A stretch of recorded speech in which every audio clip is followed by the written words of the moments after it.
Hello everyone, I am Niharika Negi standing before of you.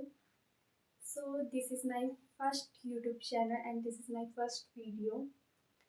तो ये channel मैंने class 11th and 12th commerce students के लिए बनाया है, जिसमें मैं आपसे कुछ इम्पोर्टेंट टॉपिक्स और अपना नॉलेज शेयर करूँगी। और मैंने हैंड रिटन नोट्स भी बनाए हैं जो कि हमारे बहुत ही बेनिफिट रहेंगे हमारे लिए, और एग्ज़ाम टाइम में ये नोट्स हमारी हेल्प करेंगे, यानी कि आपकी। ठीक है, तो कुछ ज़रूरी बातें जो कि जाननी ज़रूरी है।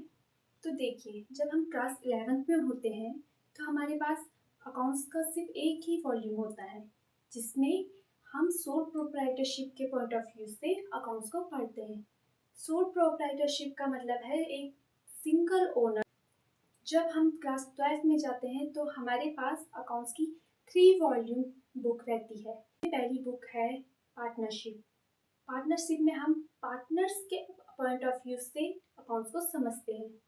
Second, company law.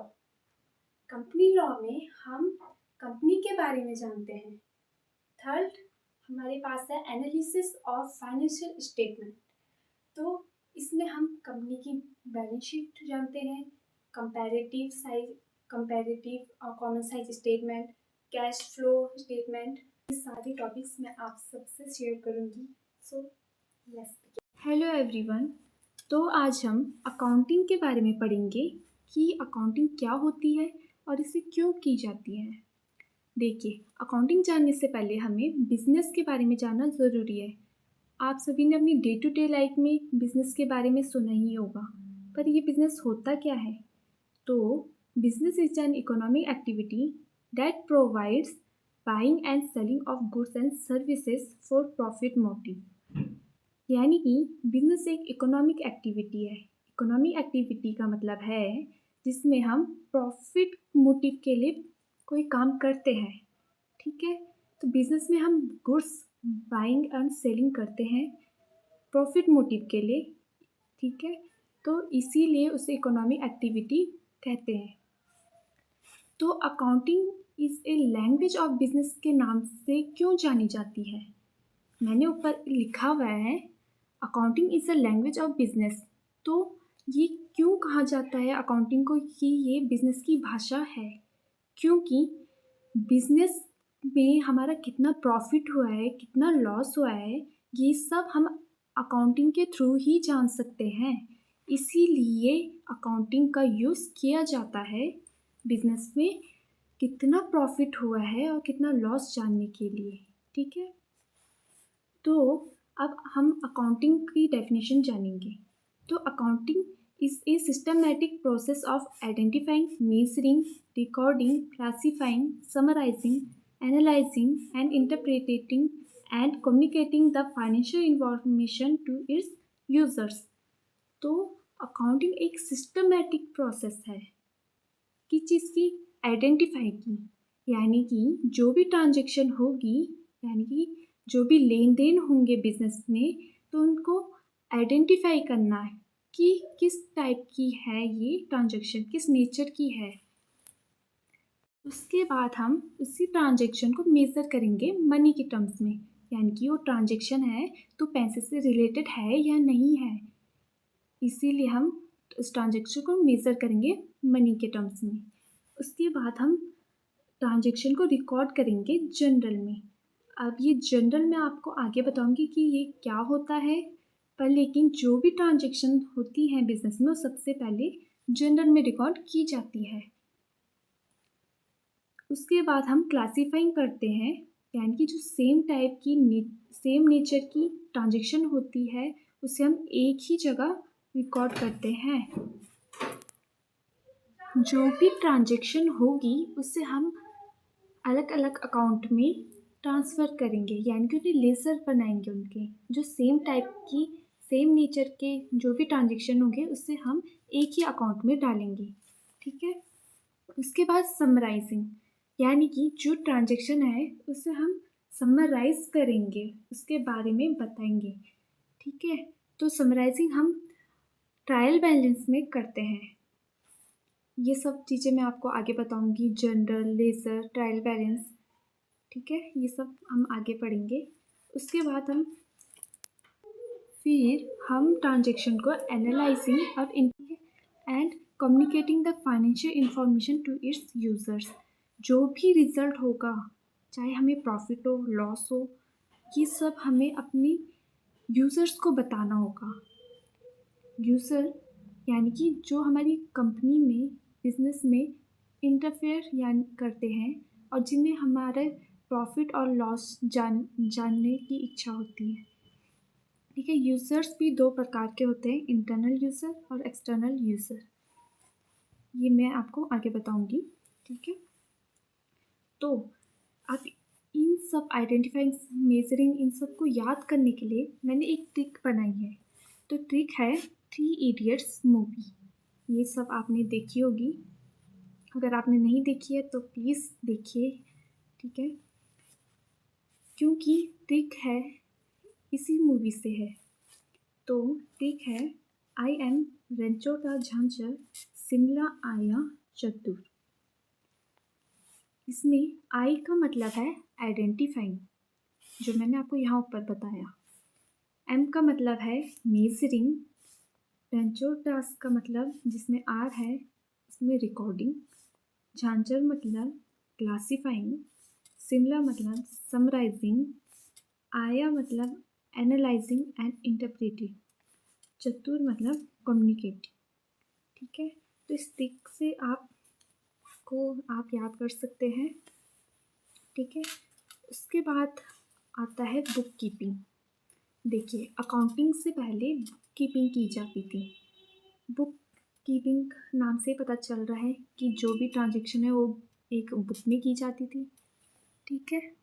Book keeping is the combination of identifying, measuring, recording and classifying. Book keeping में सिर्फ हम आइडेंटिफाइंग कर सकते थे, मेजरिंग कर सकते थे, रिकॉर्डिंग कर सकते थे और क्लासीफाई कर सकते थे ट्रांजेक्शन को, ठीक है। इस पर लेकिन जो हमारे करेक्ट प्रॉफिट एंड लॉस जिससे हम निकालते हैं फाइनेंशियल स्टेटमेंट, ये सब उस टाइम पे नहीं किया जाता था, ठीक है। इसलिए अकाउंटिंग को लाया गया, ठीक है। तो अकाउंटिंग के अंदर ही बुक कीपिंग आती है, ठीक है। बुक कीपिंग एक छोटा पार्ट है, अकाउंटिंग उससे बड़ा पार्ट है। ये डायग्राम मैंने बना रखा है, ठीक है। नेक्स्ट अब हम जानेंगे जो हमारे सब्जेक्ट का नेम है, अकाउंटेंसी। तो अकाउंटेंसी क्या होती है? तो it is a systematic knowledge of accounting. जिसमें अकाउंटिंग की नॉलेज होती है उससे हम अकाउंटेंसी बोलते हैं। Accounting is a process and having the knowledge of that process is called accountancy. यानी कि अकाउंटेंसी एक ऐसी बुक है जिसमें अकाउंटिंग से रिलेटेड नॉलेज होती है, उससे अकाउंटेंसी बोलते हैं। दूसरी डेफिनेशन जो मैंने बुक पे देखी थी, तो accountancy refers to the entire body of the theory and practice of accounting. तो अकाउंटेंसी एक पूरी एंटायर बॉडी है थ्योरी की and practice of accounting. It includes book keeping and accounting. इसमें बुक कीपिंग भी आती है और अकाउंटिंग भी आती है। तो देखो, मैंने बना रखा है ये डायग्राम कि बुक कीपिंग सबसे छोटा है, फिर उसके बाद अकाउंटिंग है, देन उसके बाद अकाउंटेंसी है, ठीक है। अकाउंटेंसी के ही अंदर अकाउंटिंग और बुक कीपिंग आते हैं, ओके।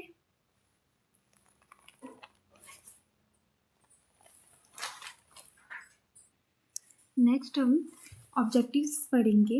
ऑब्जेक्टिव्स का मतलब है उद्देश्य, यानी कि अकाउंटिंग क्यों करी जाती है, क्या उसके उद्देश्य हैं। तो first, to keep systematic records of business. Accounting हम इसलिए करते हैं क्योंकि हमारे पास एक सिस्टमैटिक रिकॉर्ड रह जाता है कि कौन कौन सी ट्रांजेक्शन हमारे बिजनेस में हुई हैं, इन फ्यूचर हमें उसका बेनिफिट मिल सके, ठीक है। इसलिए हम रिकॉर्ड करके रखते हैं। Next, to ascertain net profit and loss, यानी कि हमारे बिजनेस में कितना प्रॉफिट हुआ है, कितना लॉस हुआ है, ये तो हमें अकाउंटिंग से ही पता चलेगा। ठीक है, इसलिए ये इसका ऑब्जेक्टिव है। Third, to ascertain financial position of business, accounting की वजह से ही हमारी कंपनी और हमारे बिजनेस की फाइनेंशियल पोजीशन पता चलती है कि हमारा बिजनेस कितना ग्रो हुआ है, कितना नहीं हुआ है, ये सब फाइनेंशियल पोजीशन के वजह से ही पता चलती है। ठीक है। Fourth, to provide information for economic decision, यानी कि ये अकाउंटिंग हमें इंफॉर्मेशन प्रोवाइड करती है इकोनॉमिक डिसीजन लेने में। कुछ हमारे इकोनॉमी में कुछ चेंजेस हुए हैं, जैसे कि थ्रेट्स वगैरह आ जाते हैं, तो हमें अकाउंटिंग की मदद से ही हम कोई नया डिसीजन ले पाते हैं। Fifth, to provide information to interested parties, हम अकाउंटिंग प्रोवाइड करता है इंफॉर्मेशन को इंटरेस्टेड पार्टीज़ को, यानी कि हमारे बिजनेस में बहुत सारे लोग इंटरेस्टेड होते हैं, तो उन्हें एक फाइनेंशियल इंफॉर्मेशन मिल जाती है कि ये कंपनी या बिजनेस कितना प्रॉफिट कमा रहा है, कितना लॉस कमा रहा है, क्या इसकी फाइनेंशियल पोजीशन है, तो ये इंफॉर्मेशन प्रोवाइड करता है। उसके बाद, टू फैसिलिटेट डिसीजन मेकिंग, यानी कि अकाउंटिंग से ही हम अपने न्यू प्लान्स बना सकते हैं, बिजनेस में प्लानिंग कर सकते हैं, जिस तरीके से हमारा रिज़ल्ट होगा, हमें उसे कैसे इम्प्रूव करना है, ये हमारी मदद करता है। ठीक है।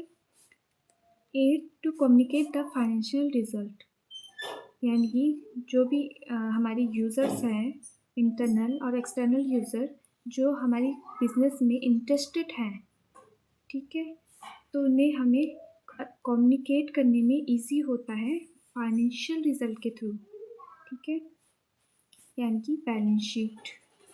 ठीक है, ये सब मैं आपको आगे बताऊंगी, बैलेंस शीट वगैरह। ठीक है।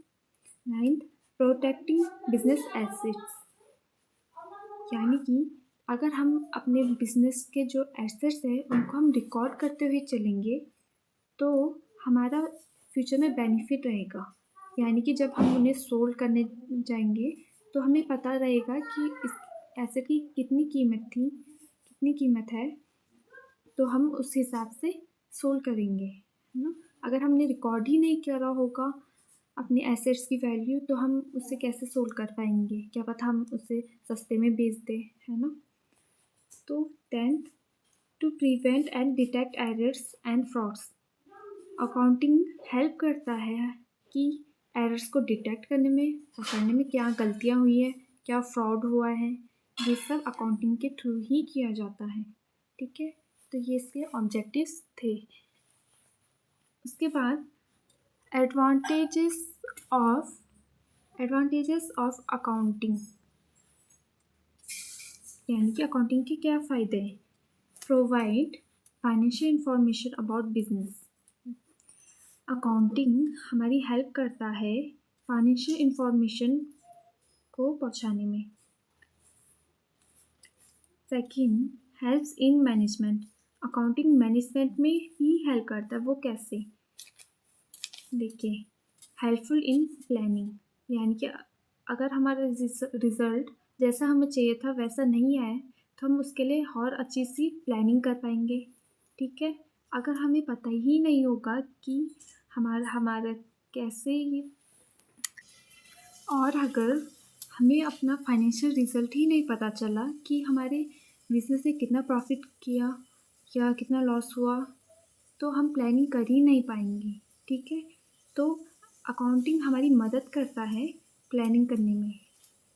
Second, helpful in decision making, हम अच्छे से डिसीजन ले पाएंगे अपने बिजनेस में। ठीक है, अकाउंटिंग के थ्रू। हेल्पफुल इन कंट्रोलिंग, अब हम अकाउंटिंग के थ्रू ही कंट्रोलिंग कर पाएंगे, यानी कि जो हमने प्लान किया था और जो हमारा एक्चुअल में रिज़ल्ट आया है उसे कंट्रोलिंग बोलते हैं। ठीक है, और ये सब हम अकाउंटिंग के थ्रू ही कर पाते हैं। ठीक है। Third, helps in comparison, accounting के थ्रू ही हम कंपैरिजन कर सकते हैं। एक तो इंटर फर्म हो गया, एक इंटर फर्म हो गया। इंटर फर्म का मतलब यानी कि अपनी फर्म के अंदर ही कंपैरिजन करना कि नेक्स्ट पिछले अकाउंटिंग पीरियड में कितना प्रॉफिट गेन करा था और इस साल हमने कितना प्रॉफिट गेन करा है। तो इन दोनों अकाउंटिंग पीरियड में कंपैरिजन करना खुद ही की फर्म से, तो उसे इंटर फर्म कहते हैं। अकाउंटिंग पीरियड 1 अप्रैल से 31 मार्च तक होता है, ठीक है। और उसके बाद इंटर फर्म यानी कि दूसरी फर्म से कंपैरिजन करना, अपनी फर्म से नहीं किसी और की फर्म से खुद को कंपेयर करना, ठीक है। Fourth, evidence in court. Accounting अगर हम करेंगे तो हमें इन केस हमें अगर कोर्ट जाना पड़े तो ये हमारी हेल्प करता है कि ये हमारे पास कितने एसेट्स हैं, कितनी लायबिलिटीज़ हैं, ठीक है। ये सब हमें अकाउंटिंग के थ्रू ही पता चलता है। तो एक तरीके से हमारे पास एविडेंस प्रूफ हो जाता है, ठीक है। Fifth, helps in taking loans and raising funds from public. ये अकाउंटिंग से हम लोन ले सकते हैं और फंड्स को रेज कर सकते हैं पब्लिक से। देखिए हमारी जो फाइनेंशियल स्टेटमेंट है यानी कि बैलेंस शीट, अगर उसमें हमारे एसेट्स ज़्यादा हैं या कम है या उससे कोई फ़र्क नहीं पड़ता, लेकिन कोई हमें लोन कब देगा, जब हम उसे लगता हो कि हम उसे रिपे कर पाएंगे, है ना। ऑप्शंस के बारे में जानेंगे। देखिए जिस चीज़ के फ़ायदे हैं तो चीज़ से नुकसान भी होते ही हैं, ठीक है। तो अकाउंटिंग के क्या नुकसान है, वैसे तो फ़ायदे ही फ़ायदे हैं बट कुछ नुकसान भी हैं, ठीक है। Accounting is not fully exact, यानी कि अकाउंटिंग ज़रूरी नहीं है कि वो पूरी सही हो, कभी कभी उसमें मिस्टेक भी हो जाती है, रिकॉर्ड करते टाइम भी गलतियाँ हो जाती है। तो क्या है, जो भी रिज़ल्ट आएगा तो ज़रूरी नहीं कि वो एग्जैक्ट हो, ठीक है। Accounting is not fully exact, ठीक है। Second, based on historical cost, यानी हिस्टोरिकल कॉस्ट का मतलब है जिस एसेट को हमने जिस वैल्यू में परचेज किया था उसको उसी में रिकॉर्ड करना, ठीक है। यानी कि जैसे कि हमने मान लीजिए 50,000 की कोई मशीन खरीदी, 50,000 की हमने कोई मशीन खरीदी और हम इसको बुक्स ऑफ वैल्यू में 50,000 ही लिख रहे हैं, तो ये क्या हिस्टोरिकल कॉस्ट है, ठीक है। पर आज की डेट में इसकी मार्केट वैल्यू जो है वो 1,00,000 हो गई है, 1,00,000 इसकी वैल्यू हो चुकी है। पर लेकिन हम बुक्स ऑफ अकाउंट्स में 1,00,000 रुपए की वैल्यू नहीं लिख सकते, क्योंकि हमें 50,000 में जो चीज़ पड़ी थी हम उसको उसी में रिकॉर्ड करते हैं, ठीक है। तो हिस्टोरिकल कॉस्ट का कॉन्सेप्ट यही होता है कि मार्केट वैल्यू में ना रिकॉर्ड करके हम उसकी ओरिजिनल कॉस्ट में उसे रिकॉर्ड करें। और ओरिजिनल कॉस्ट कौन सी थी मशीन की, 50,000, ठीक है। तो ये इसका डिमेरिट हो गया यानी कि नुकसान। थर्ड, अकाउंटिंग में lead of window dressing. Accounting में विंडो ड्रेसिंग भी होती है, जैसे कि अपना बैलेंस शीट में अपना प्रॉफिट दिखाने के लिए लोग उसे इंक्रीज उसमें चेंजेस कर देते हैं ताकि हमारा प्रॉफिट ज़्यादा दिखे, इसको विंडो ड्रेसिंग कहते हैं, ठीक है। Fourth, accounting ignores the qualitative elements. Accounting ignores करता है क्वालिटेटिव एलिमेंट्स को। क्वालिटेटिव एलिमेंट्स का मतलब क्वालिटी, यानी कि जैसे कि हमारे फर्म में या कंपनी में एम्प्लॉयज़ हैं तो उनमें से कोई वफ़ादार एम्प्लॉयज़ भी होते हैं, ठीक है। पर लेकिन हम उन्हें रिकॉर्ड तो नहीं कर सकते अपनी बुक्स ऑफ अकाउंट्स में, है ना, क्योंकि बुक्स ऑफ अकाउंट्स में सिर्फ कैश से रिलेटेड ट्रांजेक्शन रिकॉर्ड की जाती हैं, ठीक है। चाहे हमारे एम्प्लॉयज़ कितने भी वफ़ादार हो, हम उन्हें अपनी बुक्स ऑफ अकाउंट्स में रिकॉर्ड नहीं कर सकते। Only cash transaction will be record. Fifth, personal bias, यानी कि लड़ाई झगड़े। देखिए अकाउंटिंग के कई सारे सिद्धांत हैं, तो कोई कंपनी किसी प्रिंसिपल को फॉलो करती है तो कोई किसी को, ठीक है। इससे क्या है, लड़ाई झगड़े हो सकते हैं क्योंकि डिफरेंट मैनेजर्स हैं कंपनी में, पर लेकिन सबके अलग अलग कॉन्सेप्ट्स हैं। कोई किसी अकाउंटिंग प्रिंसिपल को मानता है, कोई किसी को मानता है, तो ये इसका नुकसान हो जाता है, ठीक है। तो आज की इस वीडियो में सिर्फ इतना ही कि अकाउंटिंग क्या होती है, बुक कीपिंग क्या होती है, अकाउंटेंसी क्या होती है, और अकाउंटिंग की क्या क्या उद्देश्य ऑब्जेक्टिव्स हैं, और क्या इसकी एडवांटेजेस हैं और क्या इसकी लिमिटेशंस हैं। सो आई होप आप सबको आज का टॉपिक समझ आया होगा। मैंने बहुत इजी एक्सप्लेनेशन में आपको समझाया है।